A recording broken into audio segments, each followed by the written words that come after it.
मोदी हुकूमत ने वक्फ तरमीम बिल 2024 को पार्लियामेंट में पेश करके मुसलमानों को जिस तरह ललकारा है, उसी तरह के मुसलमानों ने भी जोरदार तरीके से जवाब देने की कोशिश की है। इसी के सिलसिले में आज all India Muslim personal law board ने अपनी पूरी ताकत झोंक दी और जंतर मंतर पर पूरी तरीके से जम्मे गफीर नजर आने लगी। All India Muslim personal law board ने इस मुजाहिरे के ज़रिए मोदी हुकूमत को ये बावर कराने की कोशिश की कि अगर ज़बरदस्ती वक्फ तरमीम बिल को पास करने की कोशिश की तो हम उसी अंदाज में जवाब देंगे। देखिए जंतर मंतर पर all India Muslim personal law board के ज़ेर एहतमाम मुजाहिरे में लोगों ने क्या कहा, जिसमें बेशुमार सियासी, समाजी, मिली तंजीमों के रहनुमा शामिल हुए हैं। लड़ाई यहाँ की अक्सरियत से या हिंदू भाइयों से नहीं है, हुकूमत से है, जुल्म के खिलाफ है, नाइंसाफ़ी के खिलाफ है। हमको ये लड़ाई इसी तरह लड़नी है। दूसरी बात मुझे ये कहनी है, यहाँ पर हमारे कई लोगों ने कहा, खासकर हमारे सिख नुमाइंदे ने बहुत हिम्मत के साथ बात की। इस लड़ाई को अभी हमें बहुत देर तक लड़ना होगा और हम उम्मीद रखते हैं कि हम अपने तमाम भाइयों को साथ लेकर इस लड़ाई को लड़ेंगे और सबों के लिए इंसाफ की लड़ाई लड़ेंगे। सबों के साथ हम इंसाफ कराने की कोशिश करेंगे। All India Muslim personal law board अनकरीब ऐलान करेगा, अगर गवर्नमेंट ने ज़ोर ज़बरदस्ती से इस कानून को पास कराया तो हम इसी अंदाज की तहरीक पूरे मुल्क में चलाएंगे। इस मुल्क के कोने कोने में, गली कूचे में हुकूमत के खिलाफ एजिटेशन होगा और सब लोग मिलकर इस लड़ाई को लड़ेंगे। मैं उम्मीद करता हूँ कि इस लड़ाई में आप सब all India Muslim personal law board का साथ देंगे आप सब हज़रात। बस यही हमारी बात है और हम लोग बहुत शुक्रगुजार हैं कि बोर्ड की दावत पर आप लोग यहाँ तशरीफ लाए। नहीं है बल्कि ये मुल्क के दस्तूर का मामला है। इस मुल्क के दस्तूर साजों ने, मॉडर्न इंडिया के जो आर्किटेक्ट थे, उन्होंने जो खाका बनाया था इस मुल्क का, उसको ये लोग तोड़ देना चाहते हैं। तोड़ने की सिमत में चल रहे हैं। हमारे घरों में बिल्डोजर चल रहे हैं, मस्जिदों और मदरसों में बिल्डोजर चल रहे हैं और अब ये वक्फ एक्ट के जरिए से भारत के दस्तूर पर, संविधान पर बिल्डोजर चलाया जा रहा है, चलाने की कोशिश हो रही है। तो मैं इसकी मुखालफत तो हर हाल में करनी है, लेकिन आगे का लाहेअमल क्या होगा, आगे कैसे किया जाएगा, ये लड़ाई कैसे लड़ी जाएगी। तो जैसा कि सब लोगों ने कहा कि ये शुरुआत है, तो जब किसी चीज की शुरुआत इतनी खूबसूरत हो तो उसकी जवानी और उसका शुरुआत कितना खूबसूरत होगा। मुझे हमारे सिख समाज के जिम्मेदार, मैं उनको मुबारकबाद देना चाहता हूँ और यकीनन ये लड़ाई सब लोगों की है और अगर इस लड़ाई को अकेले अकेले लड़ा जाएगा तो हो सकता है थोड़ी दिन के लिए वो जीत जाए, लेकिन एक बात का यकीन है, मैं अपने मुसलमानों से और फिक्रमंद सिटीजन से, भारत के जो लोग चिंता में है कि ये सिर्फ और सिर्फ मुसलमानों को नुकसान पहुंचाने के लिए बिल बनाया गया है और सिर्फ तबाही और बर्बादी के लिए बिल बनाया गया है और कट्टरवादियों को खुश करने के लिए बिल बनाया गया है। आप याद रखें, इनकी बड़ी गलतफहमी है, ये समझते हैं नफरत के जरिए से इलेक्शन जीतेंगे। हिंदुस्तान मोहब्बत की ज़मीन है, मोहब्बत की ज़मीन है। यहाँ अगर नफरत का बीज बोओगे तो बीज सड़ जाएगा। वो यहाँ मोहब्बत की खेती फलती है। लिहाजा आप मोहब्बत का पैगाम दीजिए, नफरत का पैगाम न दीजिए। बस जल्दी से 2 जुमले कहा गया कि साहब वो जो है गरीबों की मदद होगी। तो मैंने कहा कि 1000 टन सोना मंदिरों के अंदर रखा हुआ है। 1000 टन सोना। अगर गरीबों से मोहब्बत है तो ये कम सोना जो है ये गरीबों में बांट दो, तो सारे हिंदुस्तान के गरीब बर्बाद हो जाएंगे। सिर्फ हमारे वक्त से मोहब्बत है तुम्हें? अरे मंदिरों में देखो हजारों टन सोना, बस चोरी हो रहा है। 400 किलो सोना चोरी हो गया। तुम्हें चोरी मंजूर है, गरीबों को देना मंजूर नहीं है। बस आखिरी जुमला करना चाहता हूँ।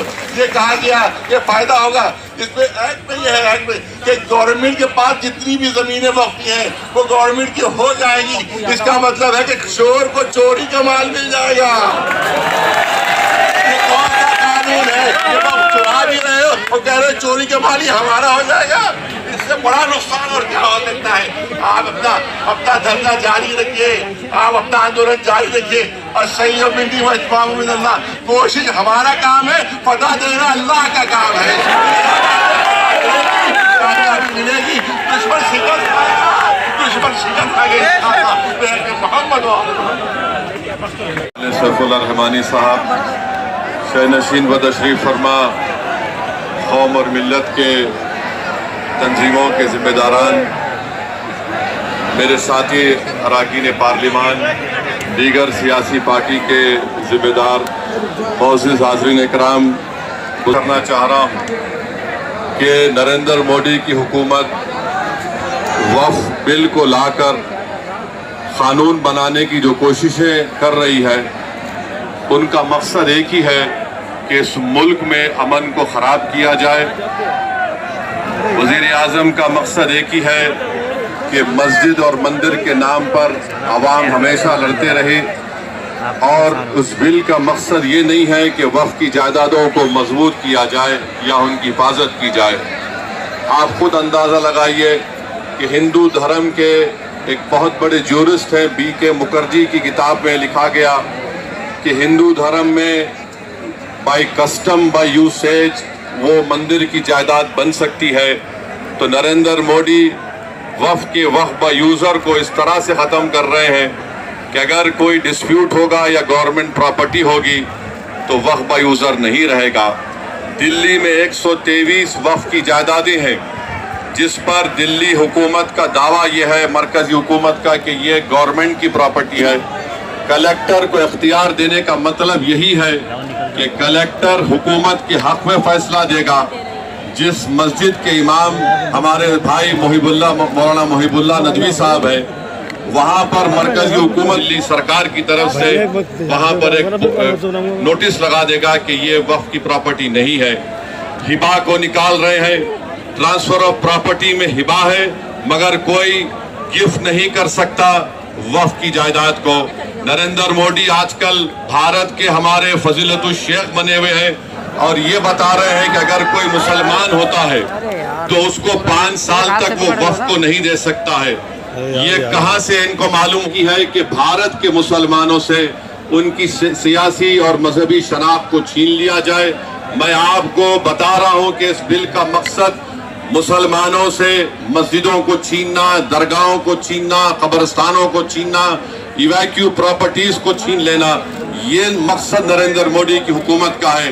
और हम कॉशन कर रहे हैं चंद्रबाबू नायडू को, हमारे पासवान साहब को और नीतीश कुमार को, याद रखिए दुनिया जब तक कायम रहेगी, अगर आप इस वक्त नाजुक वक्त में इस बिल की तायीद करेंगे तो आपको मुसलमान कभी नहीं माफ करेगा, क्योंकि आपकी तायीद की वजह से ये बिल कानून बनेगा। इसलिए हम उनसे भी कह रहे हैं कि आप इस गैर अनकॉन्स्टिट्यूशनल बिल की तायीद मत करिए। हमारा मुतालबा सिर्फ यही है, अगर हिंदू धर्म की प्रॉपर्टीज में, मंदिरों में, सिखों के गुरुद्वारा में कोई गैर सिख या गैर हिंदू मेंबर नहीं बन सकता तो मुसलमान के इस वक्त में क्यों बन सकता है। तो ये तमाम चीजें हैं, हम उम्मीद करते हैं कि हुकूमत इसका नोटिस लेगी। अगर नरेंद्र मोदी इस मुल्क के अमन को खराब करना चाहते हैं, वो मस्जिदों और मंदिरों के झगड़ों में इजाफा करना चाहते हैं, तो ये उनकी हुकूमत की जिम्मेदारी होगी।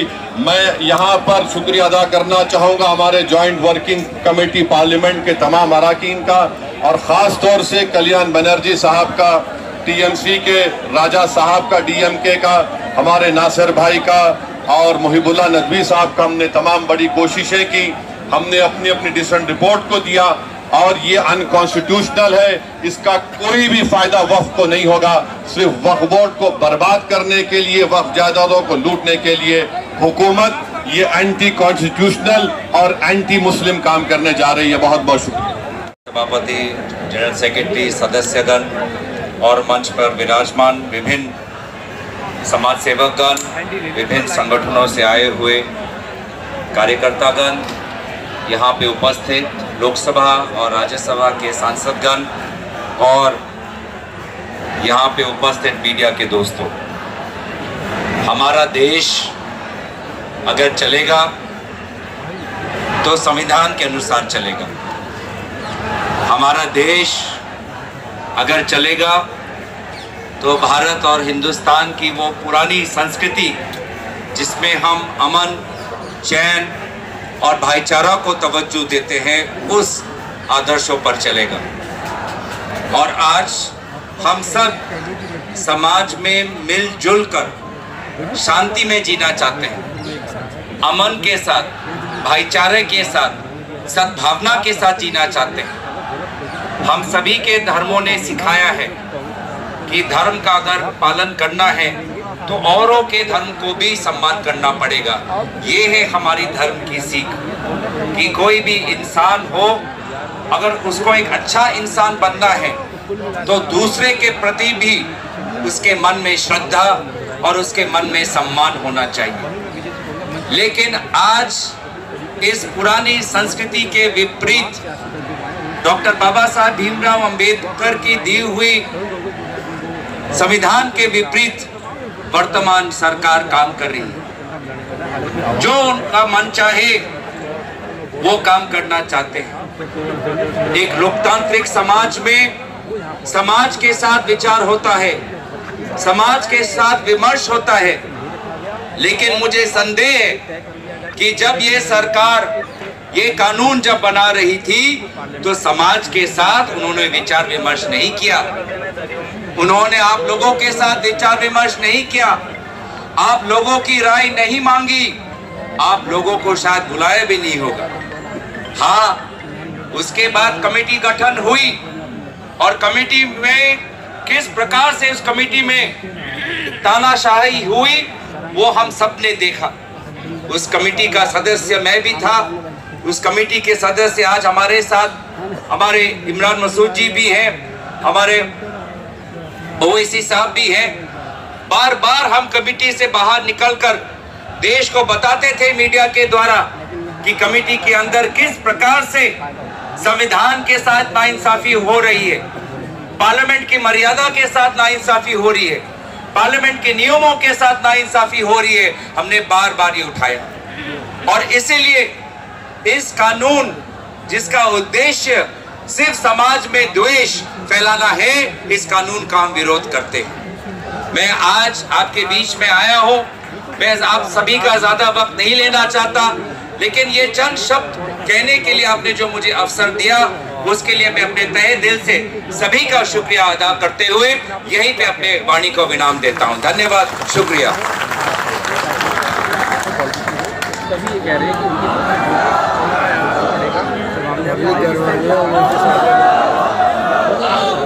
धन्यवाद गवई सिंह, बहुत बहुत शुक्रिया आपका। अब मैं ये सिर्फ शुरुआत है, आगाज है, आगे लड़ाई लंबी चलेगी और ये हो सकता है कि आपको जो है हमारे बीच में आज जवाहरलाल नेहरू यूनिवर्सिटी, आप जानते हैं, मेरी बात सुनिए, आप जानते हैं कि जवाहरलाल नेहरू यूनिवर्सिटी वहाँ पर बड़ी अहम लड़ाइयाँ लड़ी जाती हैं अवाम की, और आमतौर पे जंतर मंतर उनका एक खास मैदान होता है। आज हमारे पास जवाहरलाल यूनिवर्सिटी के यूनियन के अध्यक्ष जनाब साईं बाबा साहब है यहाँ पे। मैं उनसे गुजारिश करता हूँ कि वो धनन जी से गुजारिश करता हूँ कि तशरीफ लाए और अपनी बात रखें। पर भी लग सकता है।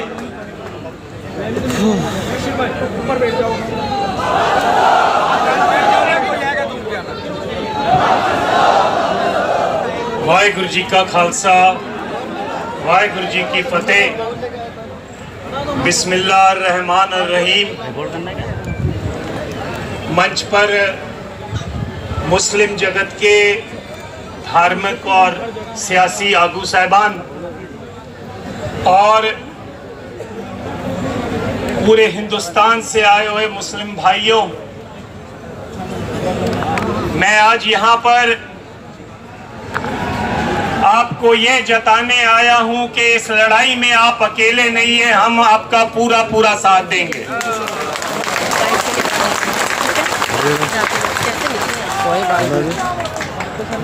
हिंदुस्तान की सरकार कोई भी हो, उसकी हमेशा ये कोशिश रही है कि मुसलमानों को, सिखों को, ईसाइयों को, सबको अक़लियतों के रूप में वो इकट्ठा कर, अलग अलग करके तो अपनी लड़ाई जो लड़े।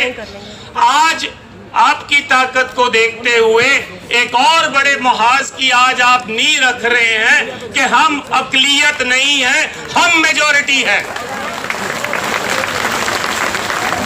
और ये तब मुमकिन हो सकता है जब हमारी लड़ाई आपकी हो और आपकी लड़ाई हमारी हो।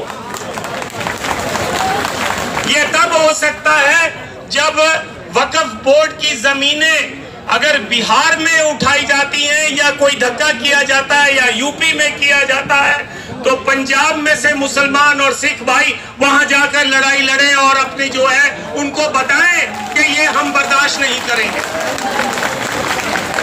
और मैं आपको ये बताना चाहता हूं, ये फितरत में है। बिहार में पटना साहिब हमारी वो मुकद्दस जगह है जहां पर 10वें गुरु गोविंद सिंह जी ने जन्म लिया था, प्रकाश हुआ था उनका। वहां की जमीनें भी डिस्ट्रिक्ट जज के अधीन हैं। आधे से ज्यादा जमीनें 1956 से लेकर आज तक छीन ली गई हैं। इसी तरह नांदेड़ में आधे से ज्यादा नांदेड़ शहर हमको निजाम हैदराबाद ने महाराजा रंजीत सिंह के काम से खुश होकर तखत हजूर साहब को वो जमीन दी थी। उस नांदेड़ शहर की आधा से ज्यादा जमीन जो है महाराष्ट्र की सरकार ने कब्जा किया हुआ है। पिछले 12 सालों से चुनाव नहीं होने दे रहे हैं और उनका पूरा मंसूबा है कि हमने जो है उस कमेटी के ऊपर अपनी जो है हुकूमत चलानी है। तो मेरा आपसे यही कहना है कि वक्फ बोर्ड की जमीन गरीब की जमीन है। वक्फ बोर्ड की जमीन धार्मिक बंदे की जमीन है जिसने दसवंध दिया, कहा भी चलो मेरे दादा दुनिया छोड़ गए हैं, उनकी याद में मैं थोड़ी सी जमीन देता हूं जहां पर कोई मदरसा खुल सके, जहां पर कोई अस्पताल बन सके। लेकिन सरकार को ये मंजूर नहीं है। सरकार आपका टेस्ट ले रही है। आपको इस टेस्ट में की तफ्तील नहीं मिलती, कातिल मुंसिफ है, कातिल ही सिपाही है। आज ये मुल्क के हालात बने और जिस तरह से वक्फ कानून ला करके संविधान की धज्जियां उड़ाने की कोशिश देश के अंदर करने का काम किया जा रहा है, मैं उस लड़ाई के अंदर अपनी छोटी सी हिस्सेदारी अपनी पार्टी के और हमारे देश के मजबूत नेता राहुल गांधी के सिपाही के तौर पर आपके बीच में करने के लिए आया हूं। और हम लोग संसद से लेकर के सड़क तक इस लड़ाई को लड़ने का काम करेंगे। क्योंकि हमें पार्लियामेंट जाना है, मुझे भी और जावेद साहब को भी। हमारा दोनों का इत्तेफाक से 0 ओवर लगा है, 12 बजे स्टार्ट हो जाएगा। तो मैं आप सब लोगों से सिर्फ इतनी गुजारिश करना चाहता हूं कि जहां खून की जरूरत होगी वहां खून देंगे और जहां आपको लड़ने की जरूरत होगी हम आपको पहली सफ के अंदर नजर आने का काम करेंगे। आप तमाम लोगों का बहुत बहुत शुक्रिया, क्योंकि इस लड़ाई को हमने जेपीसी में बहुत मजबूती के साथ लड़ने का काम किया है। और इंशाअल्लाह सुम्मा इंशाअल्लाह अल्लाह की जात से उम्मीद है कि इनके काले मंसूबे किसी भी सूरत में कामयाब नहीं हो पाएंगे। बहुत बहुत शुक्रिया। रमजान मुबारक हो। पहले इस देश के सनातन को मानने वाले के करोड़ों लोगों को बधाई। उन्होंने होली में नफरत को खत्म कर मोहब्बत को जिंदा कर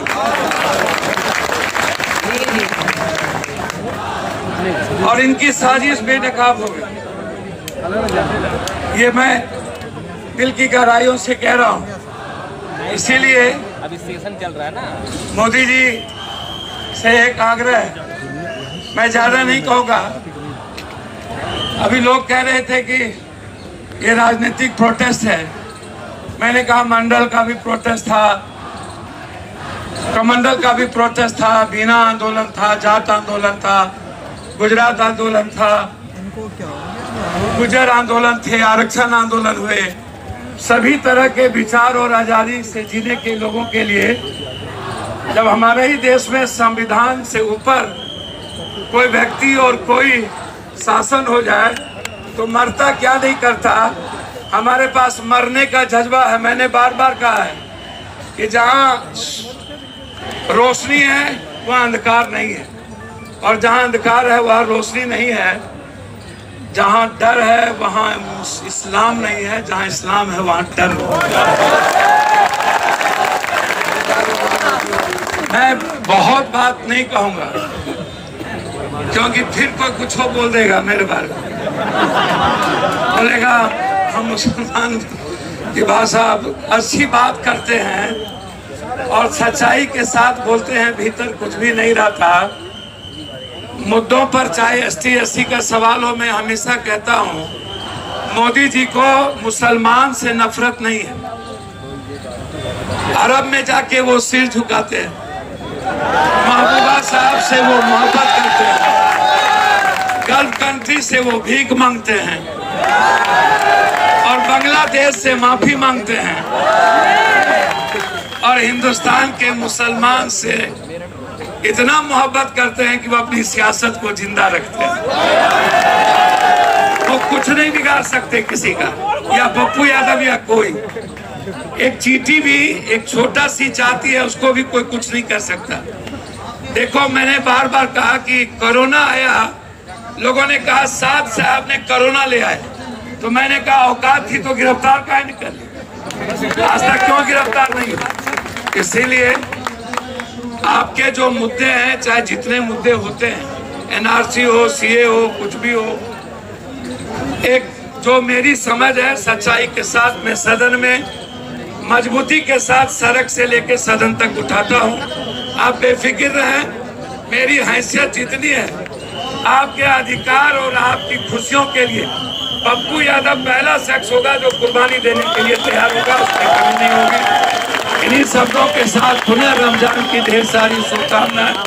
आप सबको मुबारकबाद। हमारे बीच धर्मेंद्र भाई, पूरा सपा यहाँ बैठे हुए, मैं धर्मेंद्र भाई और पूरे सपा की टीम को भी बहुत बहुत बधाई। आकर मुझे बहुत खुशी हुई। मैं ज़्यादा बात नहीं रखूँगी, पर मैं तृणमूल कांग्रेस की तरफ से यहाँ पे आई हूँ, और हमारे लीडर ममता बनर्जी, आप सबको पता है, वो पहले दिन से ये वक्फ बिल, ये वक्फ अमेंडमेंट के खिलाफ हमारे सारे ताकत लेके इस बिल को हम अपोज कर रहे हैं। जो हमारे सिलेक्ट कमेटी में गया है, वहाँ पे हमारे जो नदीमुल हक और कल्याण बैनर्जी जो हमारे तरफ से रिप्रेजेंट कर रहे हैं, उन्होंने बहुत हार्ड लाइन लेके, बहुत टफ टॉकिंग करके इनकी अपोजिशन किया है। और हमारे पहले नासिर भाई भी कह रहा था, नासिर भाई के वर्ड्स में मैं फिर से दोहराती हूँ कि ये आप सब समझ गए, देश के जितने मुसलमान हैं वो तो समझ गए, और देश में जो नॉन मुसलमान है, सब नॉन मुसलमान ये नहीं चाहते कि मुसलमान को कुचल के रहे। नॉन मुसलमान के ज़्यादातर लोग ये चाहते हैं कि हम एक हार्मोनियस सेक्युलर देश में रहे, और उन लोग में भी ये अभी जो सेंस है वो आ गया है कि ये बिल सिर्फ मुस्लिम्स को डिसनफ्रेंचाइज करने के लिए है। जो वक्त प्रॉपर्टीज़ है, ये मुस्लिम्स को उनके कम्युनिटीज़ के थ्रू में, उनके प्रेयर्स के, उनके मस्जिद्स, उनके एरियाज, उनके halls, Muslims have given for the community, and this is something, this is sacred in law and has to be protected. इस बिल क्या कर रहा है? The main thing is, इस bill is drawing a line कि आज से, जब से ये बिल अमेंडमेंट पास हो जाएगा, अब से कोई वक्फ प्रॉपर्टी नहीं रहेगा। हर वक्फ प्रॉपर्टी को नई तरह से फिर जाके कोई भी DM, कोई भी DC उसको कुछ भी कुछ बना सकता है। तो ये जमीन, मुसलमानों का जमीन हड़पने का एक प्लॉय के अलावा और कुछ नहीं है। ये साफ सुथरा कहना चाहिए, ये साफ चतरा बोलना चाहिए। और एक चीज जो है, इन लोग कह रहे हैं कि वक्फ बोर्ड में वो नॉन मुस्लिम्स ले रहे।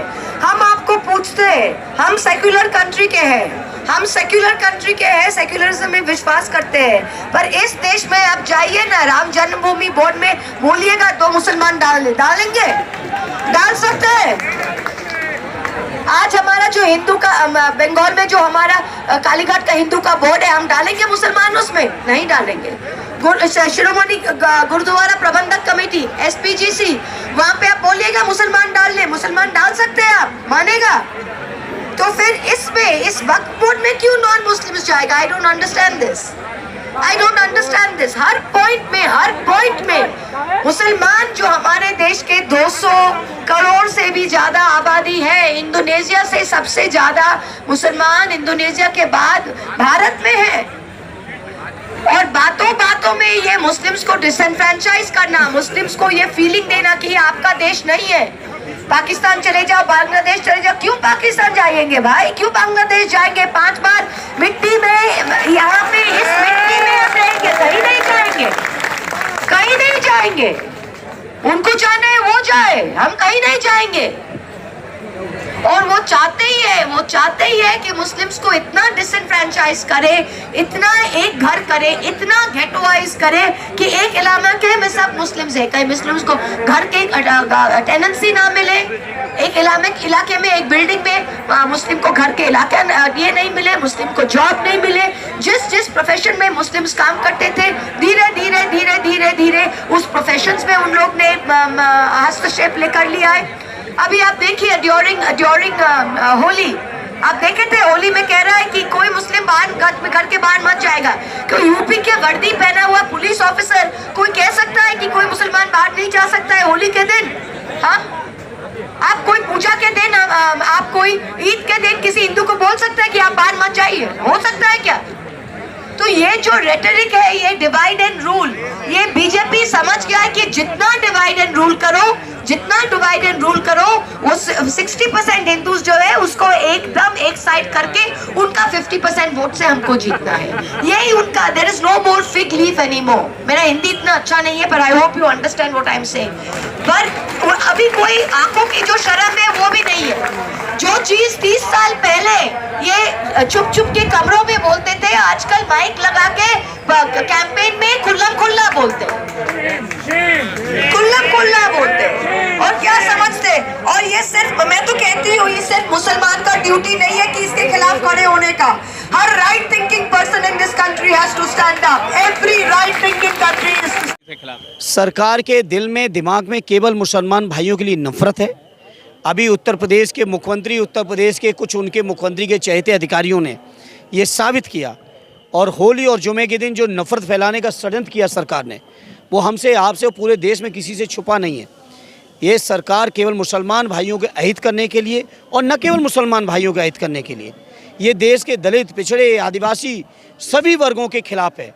और सब लोगों को मिलकर एक होके इस बिल को रोकने में मदद करनी चाहिए, ये मेरी अपील है लोगों से। सर, सरकार का ये कहना है कि अब ये प्रदर्शन मुस्लिम का नहीं रहा, ये राजनीति हो गया है अब प्रदर्शन। मैं सरकार से कहूँगा, इस बिल को ला ही क्यों रहे हो? ना लाओ तो प्रदर्शन की जरूरत कहाँ पड़ेगी? आप विड्रॉ कर लो, बिल्कुल प्रदर्शन की जरूरत ही नहीं। अच्छा सर, और दूसरा सरकार ने आरोप ये लगाया है कि विपक्ष इस पे मुस्लिम समाज में भ्रम फैला रहा है। किस बात का भ्रम है? क्या मुस्लिम समाज में इतने विद्वान लोग हैं, वो भ्रम में आने वाले लोग हैं? ये बीजेपी के लोग जो भ्रम फैलाते हैं, जो नफरत फैलाते हैं, वो नफरत बीजेपी वाले फैलाने की कोशिश बहुत करते हैं। अभी होली और रमज़ान के मौके, ये जुमे के मौके पे सबने देख लिया। तो हम लोग कोई भ्रम नहीं फैला रहे हैं। सरकार से अभी भी हम अपील करेंगे कि इस बिल को वापस लीजिए।